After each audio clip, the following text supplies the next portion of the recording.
And welcome back to Everyday Economics, a podcast that helps you learn about the economic world happening around you every day. I'm your host, Chris Krug, president of the 501c3 nonprofit Franklin News Foundation. Everyday Economics is a production of America's Talking Network. You can check out all of our great podcasts at americastalking.com. To support podcasts such as this one, please make your tax-deductible charitable contribution by clicking the link in the show description.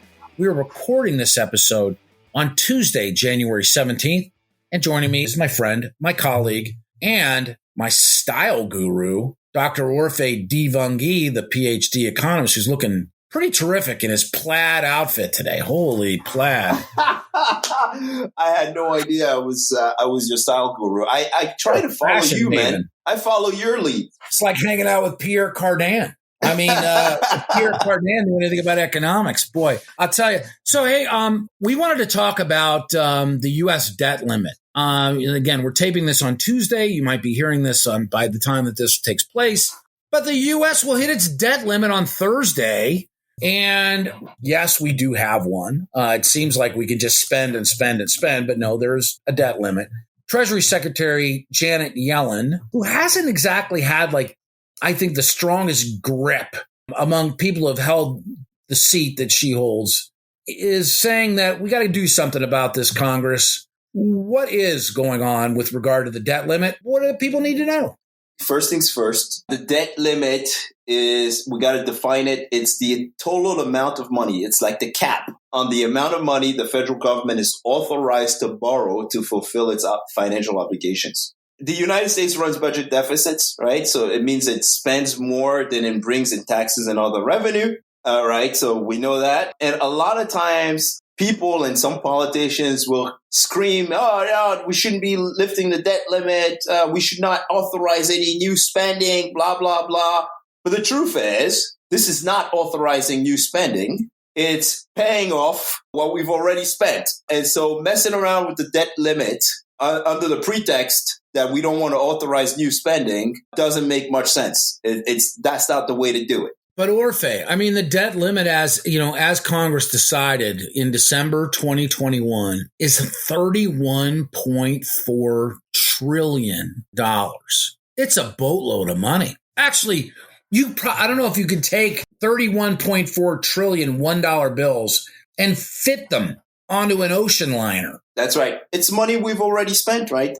It's to pay for our, Social Security and all of the spending, right? Our wars, all that stuff that we've already spent money on. And so investors who have lent money to the U.S. government should be entitled to get their money, to get their payment. If you want to bring it down to the household level, if you owe money for spending however egregious, you have to pay it back. And basically, that's what we're dealing with right now. And the consequences, by the way, of defaulting are massive. They're massive for everybody, for you and I. Let's just get it down to that level. Yeah. The U.S. has a debt limit of $31.4 trillion. To whom do we owe this money? People who bought treasuries, investors, both here and abroad. And so defaulting has severe consequences because, the immediate fallout is, look, if you don't pay back your debts, nobody's going to want to lend to you anymore. And if you're going to borrow money again, you're probably going to borrow at a much higher interest rate.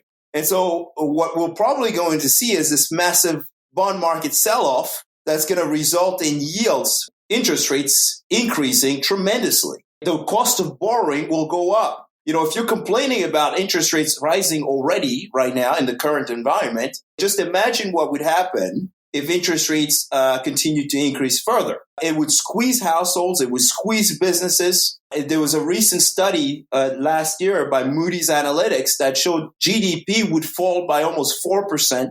We would lose roughly 6 million jobs. The unemployment rate would shoot up to 9%. The stock market would raise $15 trillion in household wealth. I mean, it would be absolutely crazy for politicians to mess around right now.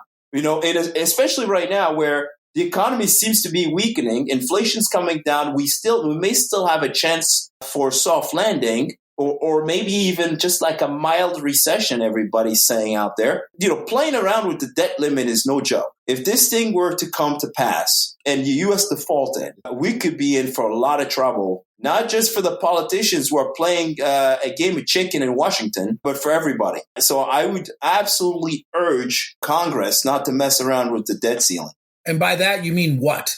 Hold fast or to let it go higher? I mean, they need to pass legislation to raise the debt ceiling in order to pay the bills that are owed. And of course, the key thing here for those of us who believe that the federal government may spend a little too much is that next time we're putting together a budget, we don't overspend. We spend on key U.S. priorities, and not all of this stuff that we're spending on that is not really in the interest of Americans. And so, I think that it's in the budget process that conversation needs to be had, right, in terms of spending limits, not when we've already spent and we just need the funds to cover our spending.